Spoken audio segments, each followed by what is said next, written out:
நான் உங்களிடம் கேட்க விரும்பும் ஒரு கேள்வி. அதாவது நான் ஒரு இஸ்லாமியன் என்பதால் இந்த கேள்விக்கு நான் கேட்பதற்கு பொருத்தமாக இருக்கும் என்பதால் நான் உங்களிடம் அந்த கேள்வியை கேட்கின்றேன். நீங்கள் தெமட்டகுடையில் பிறந்தவர், கொழும்பு தெமட்டகுடையில் பிறந்தவர். இஸ்லாமிய சமூகத்தவரது பேச்சு வழக்கு என்பது உண்மையிலேயே தமிழை நாங்கள் பிரத்யேகமாக நாங்கள் சிறு வயதிலிருந்து அரபையும் கற்பதால் இந்த பே ஹாஃப் போன்ற அந்த அரபு எழுத்துக்களையும் நாங்கள் உச்சரிப்பதால் தமிழையும் சில நேரங்களில் அதோடு சேர்த்து உச்சரிக்கும் பழக்கத்தையும், அதுபோல எமது பேச்சு வழக்கு என்பது கொழும்பு தமிழ் என்பது ஒரு வித்தியாசமான பேச்சு வழக்கு. ஆனாலும் நீங்கள் அச்சர சுத்தமாக தமிழை பேசுவதற்கு, அதாவது தெமட்டகுடையில் இருந்து ஒருவர் எப்படி தமிழ் பேசுவது என்பது எனக்கு உண்மையிலே ஆச்சரியமான விஷயம். இது எப்படி சாத்தியமானது? முதலில் ஒன்றை தெளிவுபடுத்த வேண்டும். இஸ்லாமிய மதம் சார்ந்தவர்களோ கிறிஸ்தவ மதம் சார்ந்தவர்களோ இல்லை சைவ வழிபாட்டு முறைகளை பின்பற்றுபவர்களோ யாரா இருந்தாலும் எங்கள் தாய்மொழி தமிழ்.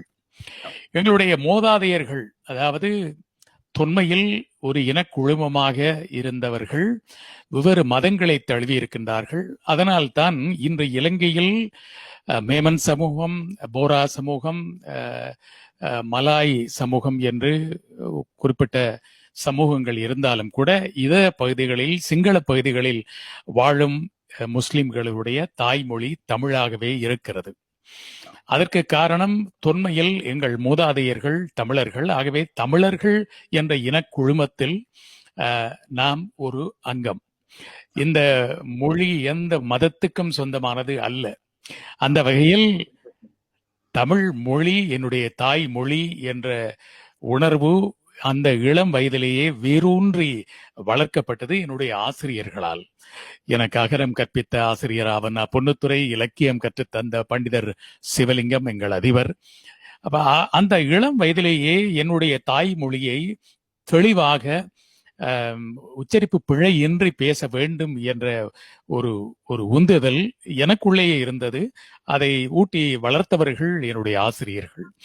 அதுக்கு ஏற்றாற்போல் சிறுவயதில் பேச்சு போட்டி, கலை விழாக்கள், தொடர்ந்து வானொலி, 11 வயதிலிருந்து வானொலியிலும் கூட அந்த நாளில் ஒரு எழுத்தை கூட பிழையற உச்சரிக்க வேண்டும். பிழை வந்தால் மிகப்பெரிய தண்டனை. எனக்கும் ஒரு முறை தண்டனை வழங்கப்பட்டது. ஒரு லகரத்தை லகரமாக உச்சரித்தேன் என்று 3 மாதங்கள் வானொலி நிலையம் பக்கமே வர வேண்டாம் என்று எனக்கு தண்டனை வழங்கப்பட்டது. ஆகவே அன்று முதல் அந்த இளமையில் கல்வி சிலை எழுத்து என்பார்கள். அதனால் தாயை நேசிப்பது போல் என் தாய் மொழியை நான் நேசித்து இன்று வரை வாழ்ந்து வருகின்றேன்.